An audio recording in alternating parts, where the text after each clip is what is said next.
সেই কবিতা ভুলে গেছো মুমিন?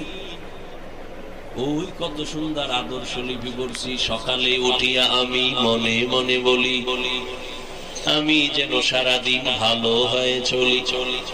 আদেশ করেন যাহা মোর গুরুজনে, আমি যেন সেই কাজ করি ভালো মনে। আর এখন আরো আপডেট হয়ে গেছে, ক্রিং ক্রিং টেলিফোন, হ্যালো হ্যালো হ্যালো, কে তুমি কাকে চাও বলো বলো বলো। আমি ম্যাও হ্যালো ক্যাট, বিড়ালকে চাই, জরুরি খবর আছে ডেকে দাও তাই। হামটিমা টিম টিম, তার খাড়া দুটো শিং, তারা মাঠে পারে ডিম। শিক্ষিত বাবারা বলেন তো, ডিমওয়ালা জানোয়ার শিংওয়ালা জানোয়ারে ডিম দেয়নি, তাহলে কথাটা কি সত্য না মিথ্যা? আল্লাহর কসম।